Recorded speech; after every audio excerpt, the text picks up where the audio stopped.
Hello guys. In the previous lecture we have discussed about that how we have come up on these particular two formulation, that is objective 1 and the which is corresponding to the energy balanced multipath routing, and the objective 2 which is corresponding to the the energy balanced and the delay aware routing. So guys, in the previous lecture we have also said at the end that these two, that is objective 1 and objective 2, are sequential quadratic in nature, and to solve them we have used a mathematical solver named as F minimax. But because that particular solver has high complexity, so we have we have also given the the soft computing, the swarm optimization based solution with respect to these particular two formulation. And so in the we are now discussing that particular thing only, that is swarm optimization based solution corresponding to these mathematical based formulation. Fine. Initially the each component, suppose this is lambda ij, and each component with respect to the particle p r rho provides the amount of friction of the total traffic from Si to Sj, and each component is initialized using the first equation. With respect to this particular, rho value lies between the 1 and the total population size. Fine. And so with respect to the all the particles in the population, we initialize all those particles like this only, which is given by equation 1. And after that, each lambda ij will be initialized between the value 0 and 1. Okay, and then the value of lambda ij is normalized using equation number 3. Fine. How it is calculated like that? Okay, this is the ratio of numerator is showing the value of lambda ij and the denominator is showing the summation of lambda ij, which at the end will give us that okay, the normalized value of the that particular lambda ij. Fine.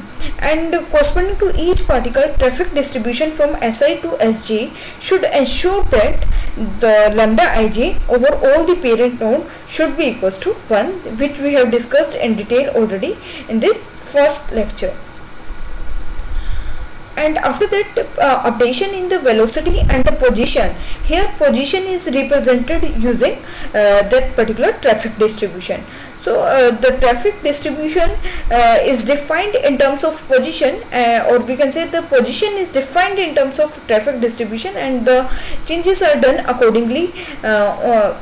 And here also in the equation of velocity change, we can see that we have changed only the in place of position we have replaced that with the value of the traffic distribution lambda ij. Fine. So this is the total change that we have done in the equation of velocity and the position.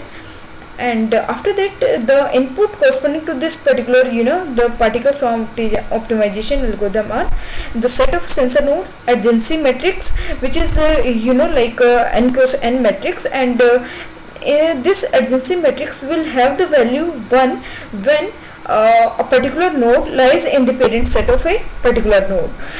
If it is not lying into the parent set of a particular node, then the value corresponding, suppose there are two nodes I and j, and suppose j is not lying into the parent set of I, so corresponding to the I and j entry will be 0, because the j is not the parent of I. But if the situation will be in case of vice versa, then the value will be 1. Fine. So that's how the adjacency matrix is prepared, and H is representing the hop count, and the battery consumption we have discussed already in the last lecture, that how this total energy consumption for a given traffic distribution is calculated. And NP is representing the population size, and the output corresponding to this particle swarm optimization algorithm will be lambda ij's. And the assumption we have taken is that okay, this adjacency matrix will be in the form of n cross n. All ij pair are represented using n cross n matrix. Fine. So this is the algorithm with respect to the particle swarm optimization, and here we have not done any kind of change. We have just as it is used the particle swarm optimization to to find out the solution of our problem, our objective, that is objective 1 and the objective 2.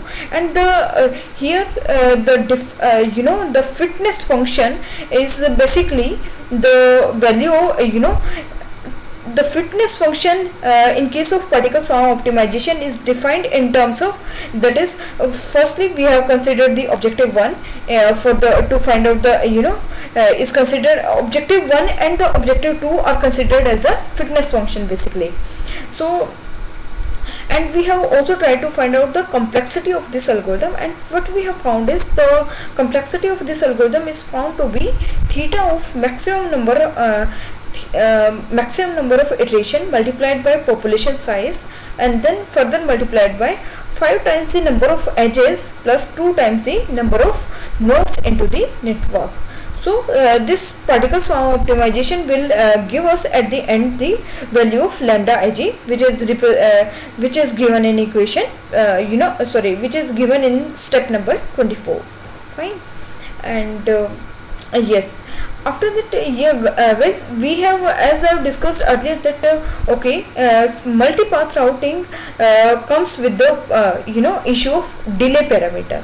Okay, so which occurs basically due to packet segmentation and reassembly, and then it may occur due to increased path length. Fine. So we can still adapt the concept of single path routing, and also side by side we can enjoy the the benefit benefit that multipath routing provides us. And to to achieve this thing, that is by doing single path routing, and also we have grabbed the benefits of multipath routing, we have proposed a quota strategy here. And to understand this quota strategy, here we are taking an example, and suppose the parent node of I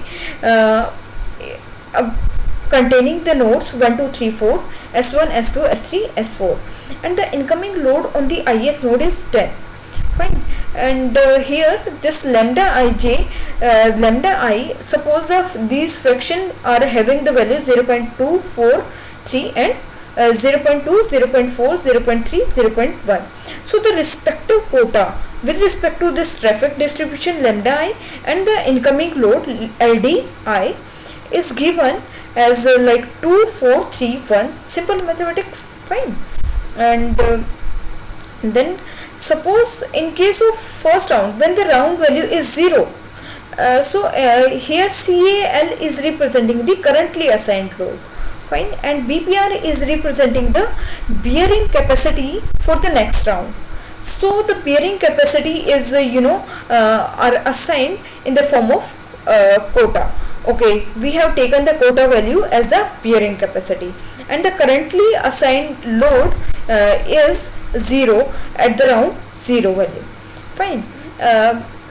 So what we have applied here is the node which is having more bearing capacity for the next round, or we can say the node which is having more bearing capacity in the in this round, then we will we will transfer the incoming load to that particular parent node only. Instead of sending the data towards all the parent node, we will send the data towards that node which is having more bearing capacity. So in this way, for the next round, bearing capacity for all the nodes, because the currently assigned load for the current round value is 0.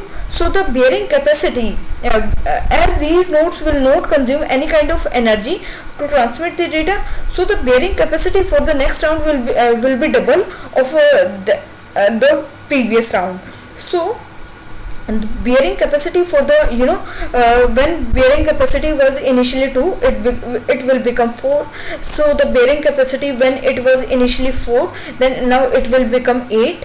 But now and similarly the others, 3 becomes 6, 1 becomes 2, and now corresponding to this S2 which is having the bearing capacity as 8. Fine. So corresponding to this particular the second parent node, the bearing capacity is 8 and it is receiving the incoming load as 10. So 8 minus 10, now its bearing capacity will remain as the BPR. Here in case of round 1, we can see that BPR will be minus 2.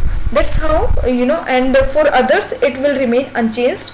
And for the next round, as we can see, in case of round 1, bearing capacity for the third node, that is S3, it was 6. So now in the second round, it will receive all the incoming load. So here blue color is representing this node is basically receiving the load at this time, all the incoming load. So 6 minus 10, it will be like